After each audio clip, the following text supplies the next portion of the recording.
seen him on TV on Overhauling in 2004, in the 90s, multiple seasons on TLC, Discovery, Velocity, and then Motor Trend in 2019.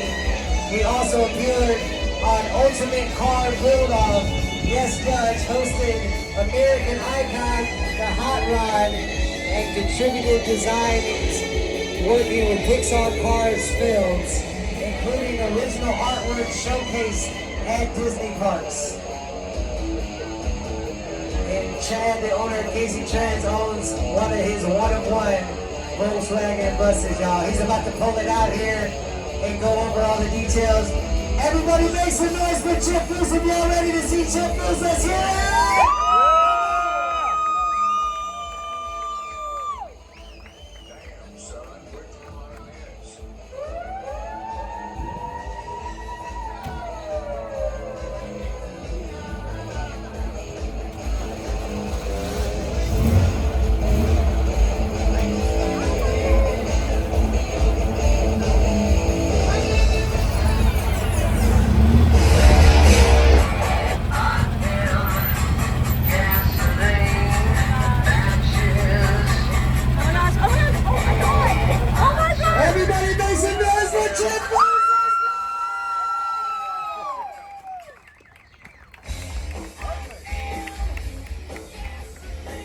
Check. Hey everybody, thank you so much for coming out. I'm Chad, Casey Trends, and we got Chip Foose here. Yeah. So you guys have probably been to our events before. We appreciate you coming back. You've never seen a Volkswagen bus here, most likely. I found myself in Las Vegas kind of by accident about 6 months ago. Went to a buddy's neighbor's house. This was in the garage, and I fell in love with it.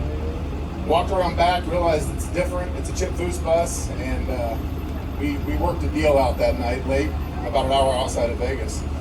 And so I set up a deal where I could get Foose to sign something inside the bus. So we had that set up. We were going to fly to LA and maybe have lunch and get a little autograph on the bus. And I thought it'd be way cooler if we could get him here.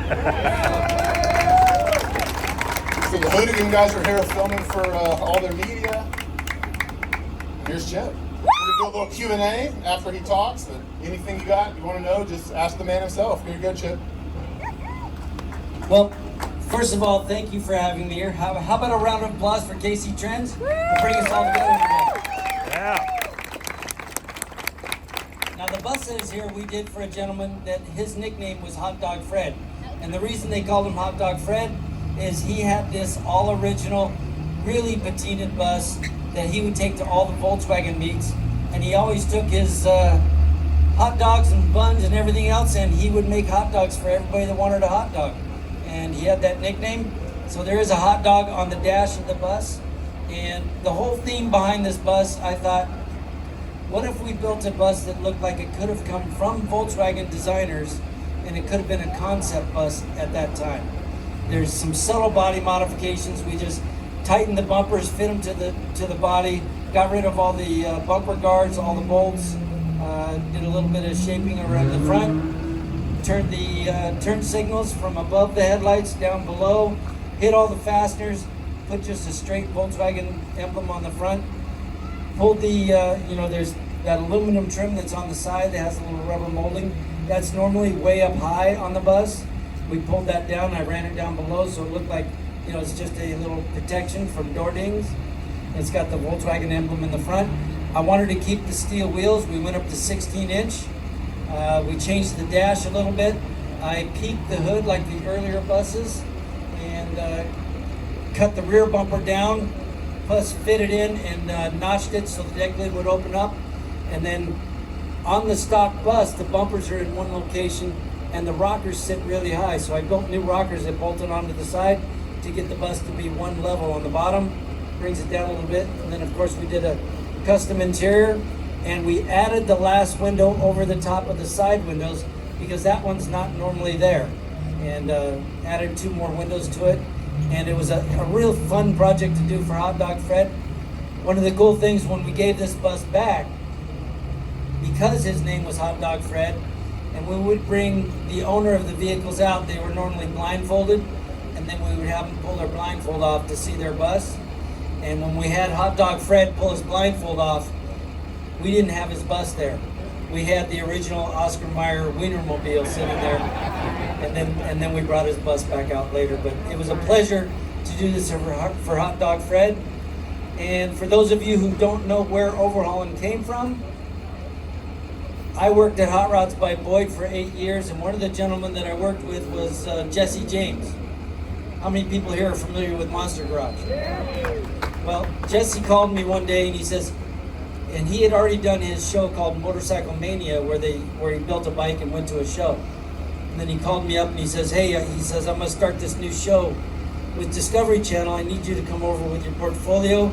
I want to introduce you to the executives here at Discovery, and I want you to be my co-host on the show. And we're gonna build this, we're gonna build these vehicles, and the show's gonna be called Monster Garage, and we're gonna try and build a car. He said the first vehicle that we're going to do is going to be a lawnmower or a Mustang that we're going to turn into a lawnmower, and the second vehicle is going to be a Ford Explorer that we're going to turn into a trash truck. And when I listened to everything that he wanted to do, and I went to this meeting with all the executives, showed them my portfolio, they told me about these two vehicles, and Jesse says, and if we don't get it done, we're going to blow it up or we're going to burn it or do something. And I'm thinking to myself, I'm at Foose Design trying to build the most beautiful pieces of rolling art that I can build. And you want me to go on television and build these monsters, and all they're doing is performing a task, and if we don't get it done, we're just gonna blow it up or shoot it or destroy it. And I'm thinking, that's gonna overshadow what I really love doing, and that is building art. So I said, unfortunately, Jesse, I'm not interested in doing the show. And I walked away.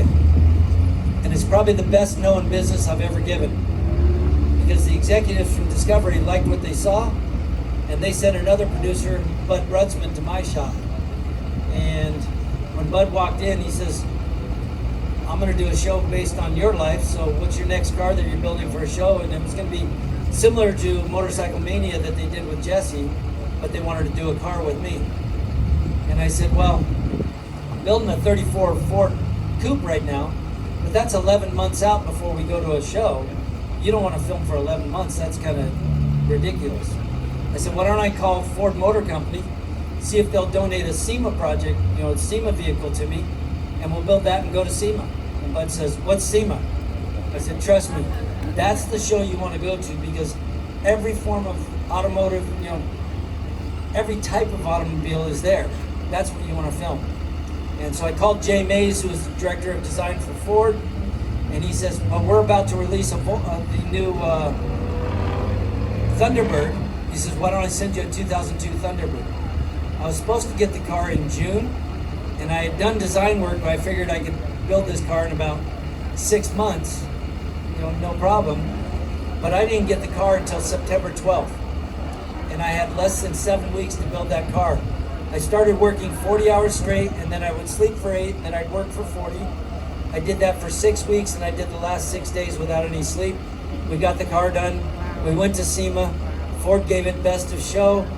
After SEMA show, we invited a whole bunch of different cars from the show to come out to the Las Vegas Motor Speedway, and we filmed all these cars going around the track. And that was the pilot episode of what was called Rides. And I lost 27 pounds building that car, trying to get it done. Fear of failure is a great motivator.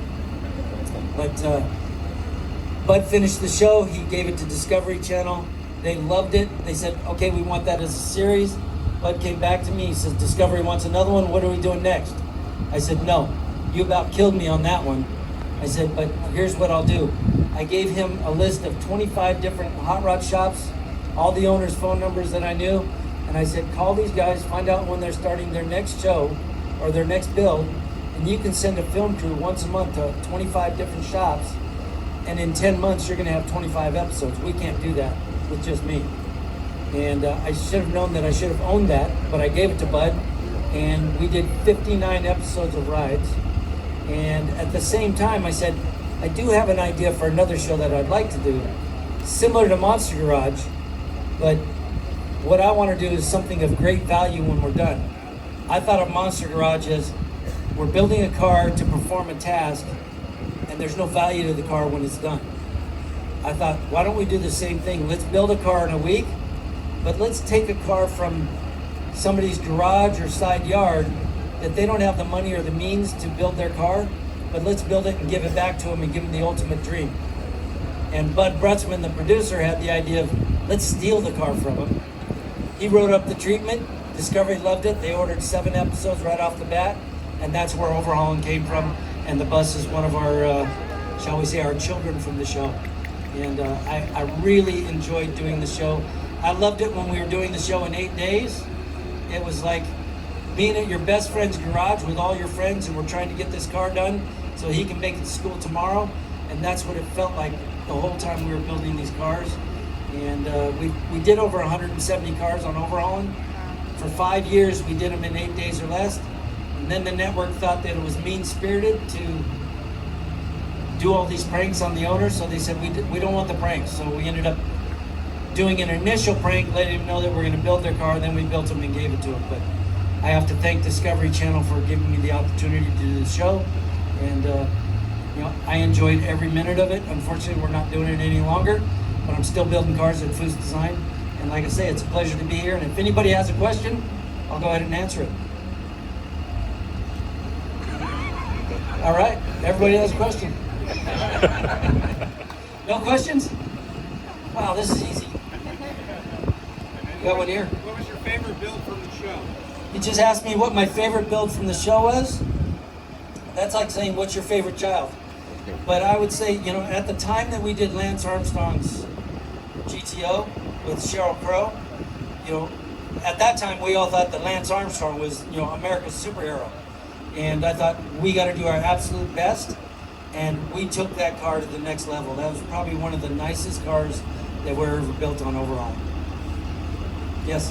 How about what's the hardest build and what's the easiest build? He asked what the hardest build was and what the easiest build was.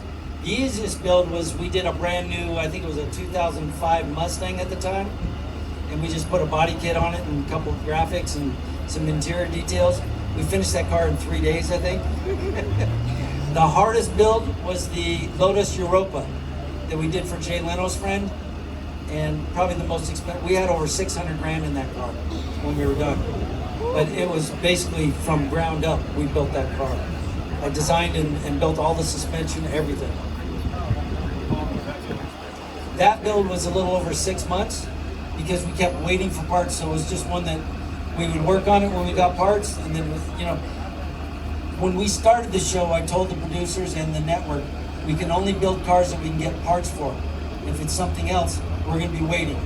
And that's what that car was. But Jay Leno came to the network, wanted to build that car for his friend John, and they agreed.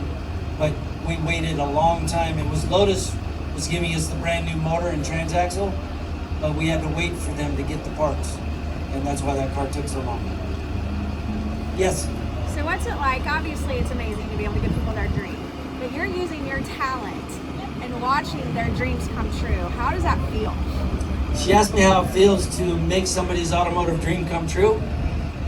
Well, it takes me back to my childhood because that's what my dad and I did for people, and it's really a pleasure to do something for somebody when it's a surprise. And what I loved about the show is when we initially did it and Bud had the idea of stealing the cars, we could have a car that we just stripped it down. Now we'd go ahead and we'd take spray paint and we'd tag this car up and we'd throw it out in the field and take pictures of it, and then have Chris Jacobs dressed up as a policeman show the owner pictures of this thing out in the field and say, we found this car, is this yours? And they would just be so disappointed. Yeah, that's my car. They just, their dream car, they're just seeing it destroyed out in the field. And Chris says, well, we're picking up all the pieces and we're gonna bring that to the warehouse and we'll call you later this week to come and identify it and claim it. And meanwhile, we're building their show car.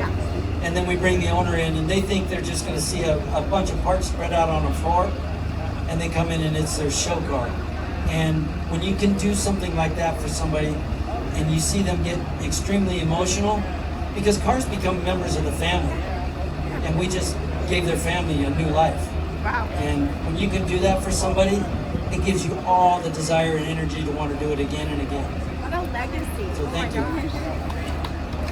Yes. She wants to know when I'm coming back to Kansas City. Well, if I don't leave, I can't come back. So I'm going to leave today.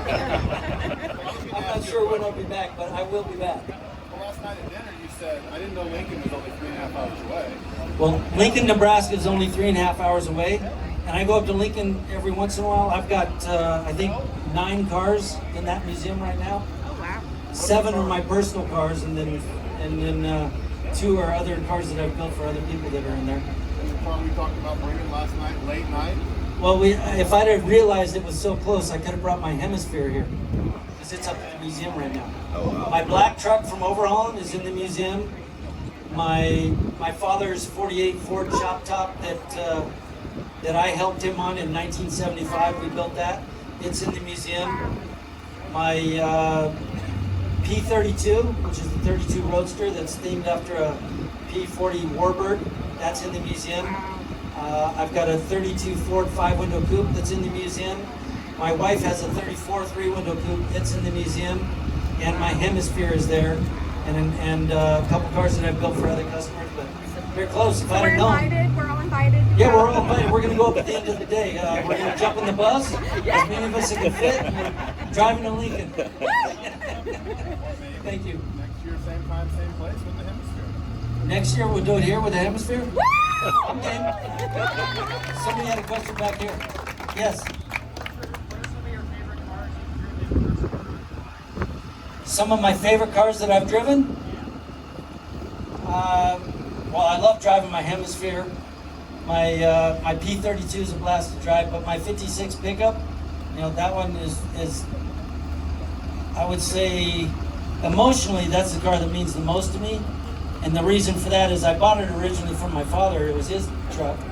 But when they stole it, and Bud Brutzman, my producer, hired my dad to run the team, and they built that truck for me. Not only did I get my truck back, but I got a piece of my father's artwork. So I love driving that one. But working with Boyd Coddington, I worked with him for 8 years. And all the cars that we built at Boyd's, we drove on Americruise and Power Tour. So like the Boydster 1, the Boydster 2, the Boyd Air, I drove all those cars across country and absolutely loved every minute of it. Thank you. Anybody else? How many hours you got in this build? How many hours do I have in this build? It's a 1-hour show overall. But you had 46 minutes with commercials. Well, we built this vehicle in 8 days. When we did overhauling, they had day 1 through 7, and then D-Day, which was delivery day. But I would do those 8 days with no sleep.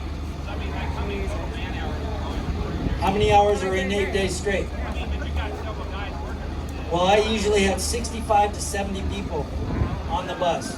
I was the only one that would do the full week with no sleep, but I had different teams. Like, we would bring this into the shop, and we would tear it down. I had everybody on tear down, but when we tore it down, I had bins, so certain parts went into different bins. And I had what I called the accountability board.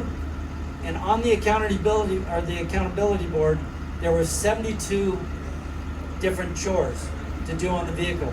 And I would assign those to different names, including myself, on all of those tasks that needed to be finished. So I would have a certain, all of us would tear it down, but then it went straight to media blast. So we had the media blast. That guy was on call. So if we got this torn down at 2 o'clock in the morning, it went straight there and he would sandblast it and then it would come back. Then I would have metal guys that are going to help me do all the metal work. And so I had basically 2 days, because the morning of day 3, I had to have the vehicle ready to go to paint. So on day 3, it would go to the paint shop, and I had 48 to 60 hours to do all the paint work, everything, get it finished. Then it would come back, and then we had 2 days to get it assembled so we could have D-Day. But I had different teams that waited around, so I never asked anybody to do more than 2 days without any sleep, but I worked with them also. So it was, all the body guys would work maybe 2 days straight. I didn't ask anybody to go overnight, but a lot of guys tried to stay up with me. So I would have maybe 3 guys that could work around the clock with me. And then we'd get to the paint shop, and I'd have a different team of guys working around the clock there. And then it would come back, and then it was assembly. Now, some of the metal guys that had already stayed up, they went home and crashed for 2 days while I was at the paint shop, and now they would work again, helping us to get it assembled. But I personally did the 8 days with no sleep for 5 years. In the 5 years, we did 87 cars, and every one of those I did the 8 days with no sleep. It was crazy. Like I said, fear of failure. When they got you on television, I wasn't going to fail. I said, it's D-Day, but we'll be done with the car in 2 days. Yes. I have never built a smart car, but it's a great idea. That's really smart. Yes.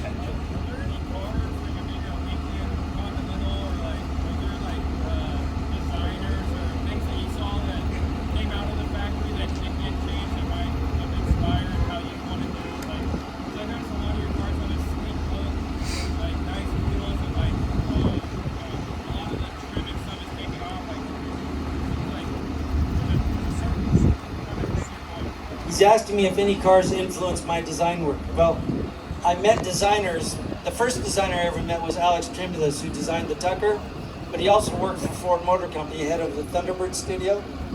And throughout the years working with my father, I don't know if you know who Gene Winfield is. Well, Gene Winfield had a shop that my father was the foreman of the shop and also the painter. So from the time I was 3 years old, I remember being in Gene's shop. And it's just being in the industry for so long. So my first memories are 1966 in Gene's shop, and then going to drag races and whatnot, seeing cars, and then working with Boyd Coddington. Boyd had a really simple, clean look. Sometimes too simple. I would be, when we did the Boyd Air, I had a design that I was building for the grill, and it looked like the original grill, but I made it wider. And Boyd came in and said, "What are you doing?" I said, "I'm just building this grill bar." He says, No, I don't want that. I want just a simple bar." So Boyd would make me do some things every once in a while. And every time, when we talk about color, because he loved red. And I hated red by the time I was done that way. I would say to Boyd, "You sure you want to go red on that?"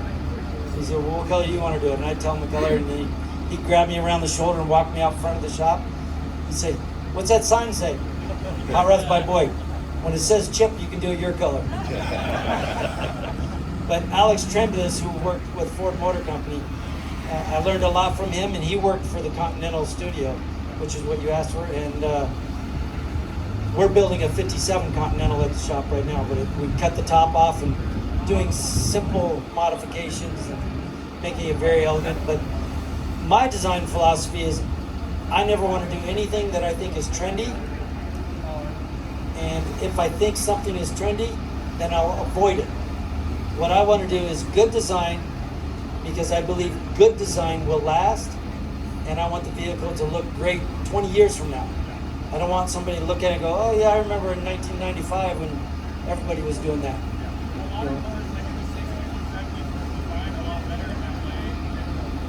Well, you're saying that cars were designed better in the 60s and 70s?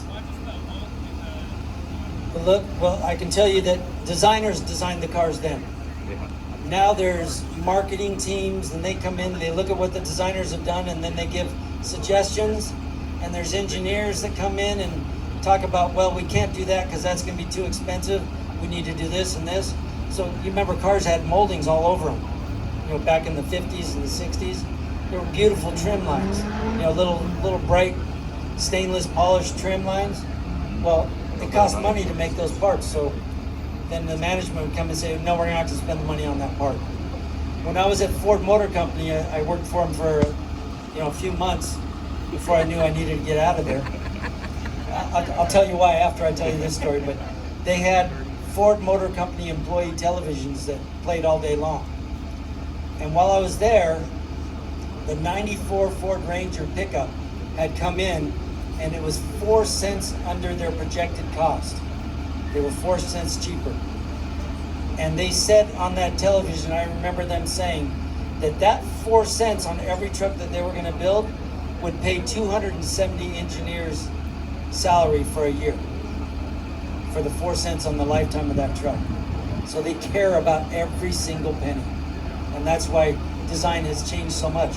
Back in the 50s, 60s, and the early 70s, the designers were still designing cars. And that's when I think it was the golden era of design. And I'll tell you why I didn't stay at Ford. My first day I came into Ford Motor Company, and they gave me my cubicle that I was going to sit in. And I went over there and I said, okay, where do I get my art supplies? And they told me the window that I needed to go to downstairs. And I go down to that window, and I gave him my list of everything that I needed. And he puts it all in a box, and I said thank you, and I picked up the box. And I started to walk away, and the guy in the store says, where are you going? I said, I'm going to go draw. He says, you can't carry that box. And I laughed. I said, it's not that heavy. And he says, no, you don't understand. That's a union job.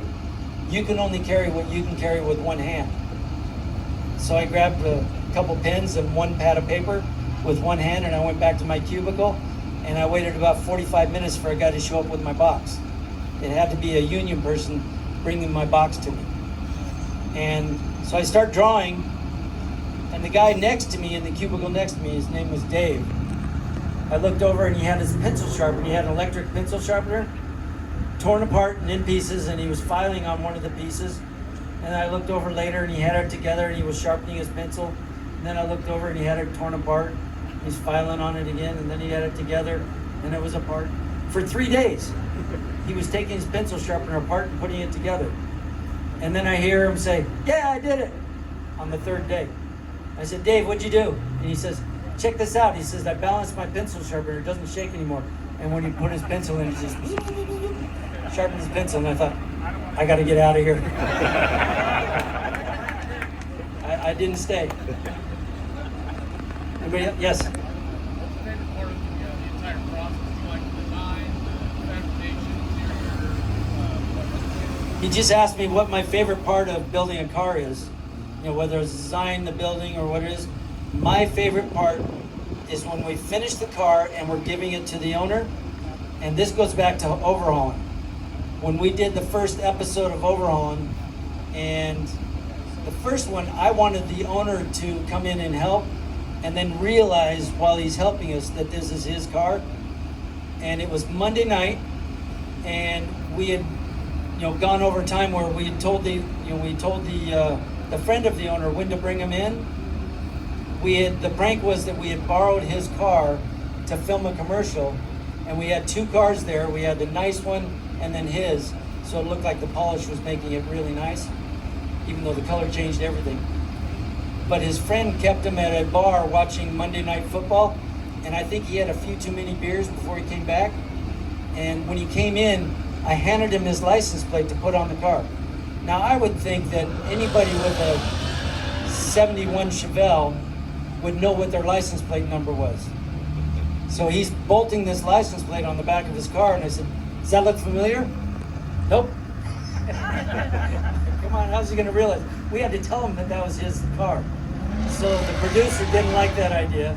So the next one, he said, we're gonna bring him out and have him pull a blindfold off to see his car for the first time. So we get the car in position, and then Bud Brutzman, the producer, tells me, he says, okay, go back into that room, and after we introduce or show him the car, we're gonna bring you out and introduce you to him. And I said, I'm not going in there. I said, the whole reason that I build a car is my favorite moment is the owner's expression when they see the vehicle. So I said, I'm gonna stand behind the main cameraman so I can look, because he's focused in, he's zoomed in on his face. So I stood right behind the main camera where it's focused in on the owner's face. So when they pulled their blindfold off, I could see their expression and how they felt about their car. That's my favorite moment. Yes? I'm sorry, I couldn't hear you. How challenging is it to go after the Riddler? If you're building a Riddler car, you need to eat, drink, sleep that car. Here's the way I put it. When you're competing for an award like the Riddler Award, when that car is at that show, the owners or the judges are looking for the worst. The judges are looking for the worst 2-inch square on the whole car. And of all the cars competing for the Riddler, they find the worst 2 inches on each car, and the best worst 2 inches is what's going to win. So I eat, sleep, drink, and live that car until it's done, and try to resolve any issue that I have on the car. And it gets down to the point where, you know, if we're building a frame and we're going to put a body on top of it, and I know that maybe there's a hole where the shock mounts from underneath, maybe you can't get that hole to be absolutely perfect paint, so there's some dry spray in it at the end. I'll build a cap that goes on top of the shock that covers that, that's color sanded, rubbed, and polished to perfection, and then it gets put into the top of the frame, even though there's a body going on top of it. And I've had my employees say, "Why are we doing that? You never see it." I go, "No, you never see it looking up at the car. But if you look at the floor of the car that's polished like a mirror, you see a reflection down. And I don't want to see a reflection of dry spray, so that's why we're putting a polished piece on it. So you're looking at a reflection of a perfectly painted piece. I worry about those details. I'll make pockets that bolt into hinge pockets so that you can paint that separately, pinstripe it, bolt it into the car, and everything is beautiful and finished all the way through. It's every single detail is what matters. And every Riddler car that I've built, I've been involved with 6 of them. We built 4 Riddler winners at my shop, and I've spent 6 years on each of those cars building them. Any other questions? Yes. All the great cars that you created, you ever look back on them now and go, I wish I did this a little different? He just asked me, of all the cars that we've ever designed, do I ever look at one and say, I wish I did this a little bit different? Every single car is that way. Every drawing that I've ever done is that way. I can finish a drawing and think it's the greatest drawing I've ever done. Hang it on the wall, walk in the other room, come back and look at it, and I see something that bothers me. That's all I ever see every time I look at that drawing from then on. And that's how I am with cars that I've built. There's something about it that might bother me, and that's all I look at when I see that car the next time. One more? Yes. Are you involved in any apprenticeships to get younger people into the trades? She asked if I'm involved with any apprenticeships to get younger people into the trades. I have several guys working at the shop that we train, we work with. Yep. Always working with people, and I love the young enthusiasm. But it's getting harder and harder to find people that want to work. That's good. Any other questions? All right, thank you, everybody. All right, guys, thank you so much. Chip's going to take a little break. We're going to grab some lunch, and at 1 o'clock, we'll be right inside here. He'll be signing autographs. We've got a print of the bus for everybody here that he'll sign. In the meantime, we got DJ Jody Roos spinning some tunes. We got the Hoonigan crew over here. They've got all their merch. Some of it's just for this event, so go share some love with those guys. And then directly behind the building, I've got Chick-fil-A, Melt Monster, and I've got Taco Villa. So I want everybody to go get some food, get full. And Chip wants to say one more thing. This one's for Jody. My father's favorite song was Kansas City. Do you have it? All right, I want to hear it. Thank you, guys. We'll see you inside around 1 o'clock. Until then, have fun.